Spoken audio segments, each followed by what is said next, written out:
2 weeks ago was Ironman 70.3 Indian Wells, a race that I have now done for the third time, and this third edition was my worst one yet. I blew up hard coming out of the swim, basically walking out of the water where everyone else is usually running. The bike and run went similarly poorly, and I ended up in 44th place, which is my worst finish ever, and I went 4:25 for the 70.3 miles that make up the half Ironman distance, which was my slowest time by 26 minutes. Oftentimes people will say just forget about a bad performance, just completely put it behind you, but this one was so bad that I do think it is worth going through what exactly went wrong. Thank you to my sponsors. That's couple.com, HVMN, Ketone IQ, and LifeStacks. This is nootropics and adaptogens. Put in my coffee, makes it taste like chocolate milk. It's delicious, makes my brain work good.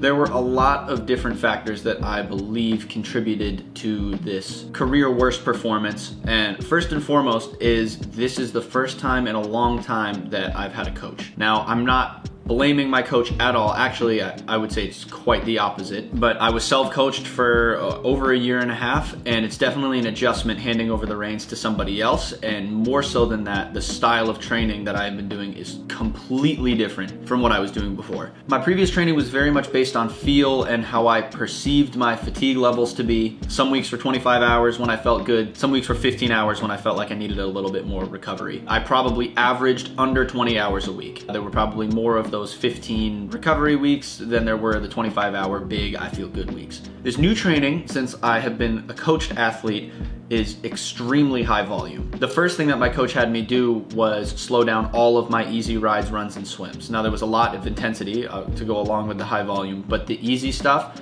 which made up the vast majority of the training, was so much easier than I had been doing before. So it made it possible to sustain this really high volume, but it still does result in a lot of fatigue. I was still hitting almost 26 hours a week, which was a huge increase on average, and I peaked at 29 hours in my biggest week. So it's a lot of volume, and it takes a lot to recover from. Now the first 3 weeks of what ended up being a 4-week high volume training block went really, really well, but right around the end of the third week, it started to turn around a little bit, and I started to feel a little bit more tired instead of feeling like I had tons of energy and I was on top of the world. And despite having a full 2-week taper, a full week to deload and a full week to taper before the race, I never really turned it around. I didn't feel like I was overtrained, and trust me, I do know what that feels like. I just, mentally, I was less excited about these sessions. I saw them as something I just needed to get through, and even more so as the race got closer, I started to dread it. As the 2, 3, 4 days leading into the race, I really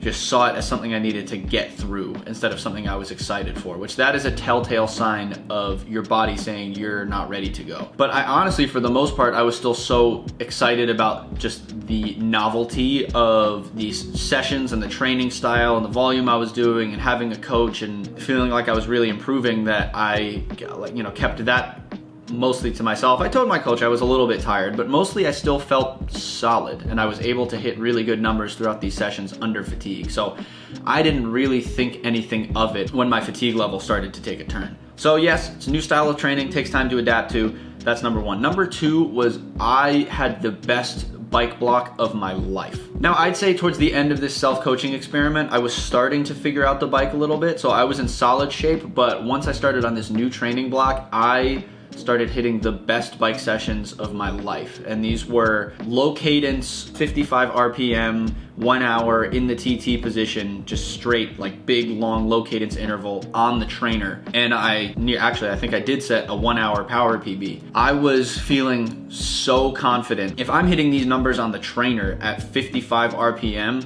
when I go outside, they're gonna be easy. I can definitely do, like huge power PBs for 70.3. I'll be able to hold 330, 340 watts, no problem, which I knew was going to put me in a really good position, even if I swam kind of crappy. So my expectations going into this race were extremely high for myself. When normally I just go in there and I want to do the best that I can, improve on my previous result, this one I was going in there with the mindset of I'm gonna turn some heads, this is my arrival onto the scene. I'm finally the person who I've always wanted to be. I don't think that my confidence was overinflated. My heart rate was low on all of these sessions. I ran really well off the bike after these super long low cadence intervals. They seemed to be real and not forced, and it's definitely possible to force numbers in training and have an inflated idea of what you can do in a race, but I really don't think that this was that. Which leads me into the next point, which is that my coach warned me several times in the weeks leading up to the race that I should temper my expectations, that this is a very new training stimulus.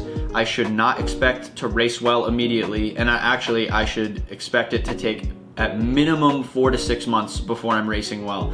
But really, I need 12 months of this style of training to be able to race well off of it and really start to come into my potential. And this is another thing about me not being used to having a coach, is I just ignored it. I completely ignored it. I didn't listen. Coach said the race timing was bad, and that basically it was a perfect time for me to be too fatigued to race. And yeah, I just completely ignored it. And part of that was I was really excited about the training and I was really confident in my biking. I didn't want it to be true. I didn't want to temper my expectations. That ended up probably being a huge cause of my epic blow up. Now I don't really feel that this actually contributed to me having a poor race. It is just something I want to make note of because it's extremely unprofessional.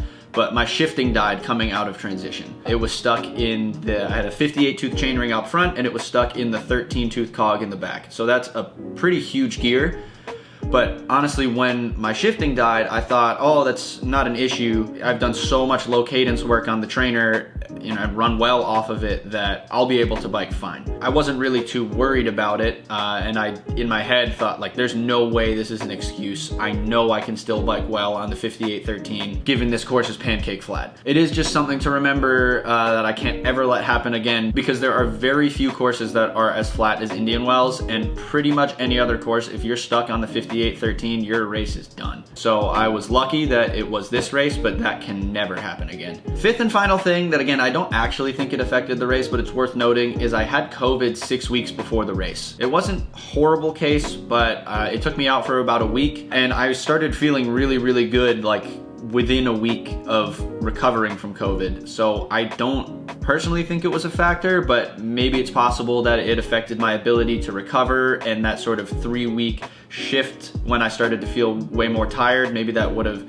happened later on. Maybe I would have made it through the whole block if I hadn't had COVID. I have no idea. Honestly, I didn't think twice about it. It's just in the YouTube comments on the last video, a couple people brought it up as a potential reason. I still don't think it is, but it's worth noting. So this race was a perfect storm of those first 3 reasons of me not being in great form physically and setting myself up poorly mentally going into this race. Of obviously, I was fatigued. My body needs a lot more time, 4 to 6 at least, potentially 12 months to adjust to the training, and all I had under my belt was 6 weeks. My confidence was way too high from having done these bike workouts, so my expectations of myself going into this race were far too high. And I ignored my coach telling me that I should temper my expectations. And again, I just ignored that. So physically I wasn't in good shape, and mentally I set myself up really poorly, so that when I was feeling the fatigue early on into the race and my expectations were so high and I was falling so far short of them, and I can't lie, the shifting was, maybe it was the straw that broke the camel's back, and I was just like, why is this happening? I can't believe this is happening. And I just crumbled.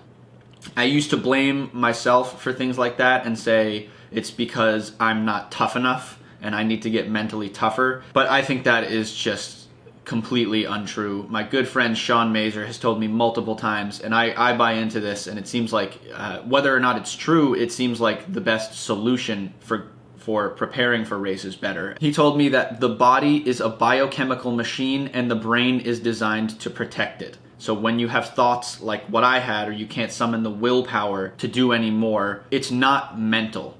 It's mental and physical is holistic. It's the brain protecting the body. So me having such a bad day physically and mentally was a product of probably being overtrained and my brain protecting my body from doing something it felt I shouldn't be doing.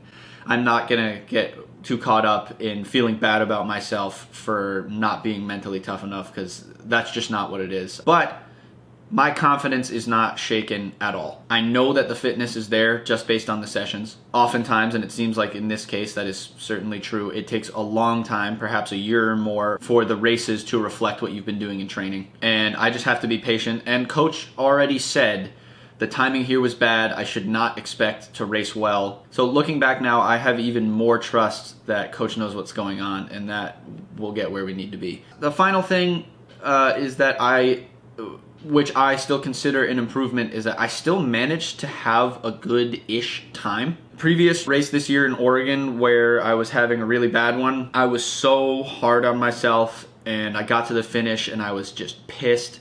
I didn't want to really interact with anyone. I was bringing negative energy to any conversation. I wasn't someone that people would want to be around. And I didn't want to be like that this time. And so I had a lot of time to think on the run, and I realized that I'm out there with thousands of other people who are all doing the same thing, some having great days, some having really bad days. There are a lot of people who support me, who watch this YouTube channel, and it was great to meet a lot of those people out there literally during the race. It was awesome, and it's an opportunity that you don't really get when you're having a good one and you're done pretty early. And I was able to accept the reality of the situation, which was I am just having an absolutely terrible day, and it's fine. My value is not based on my race result. I have a lot more to offer the people in this immediate vicinity, the people who are racing and the people who are watching online and watching this channel and supporting from afar. I have a lot more to offer than just a good race result. And I crossed the finish line. I immediately had a good time with my girlfriend, with my fellow competitors, the other pros there, with my friend Evan, who had a great race. Overall, yeah, I went there and I spent a ton of money and I didn't win any money, and I had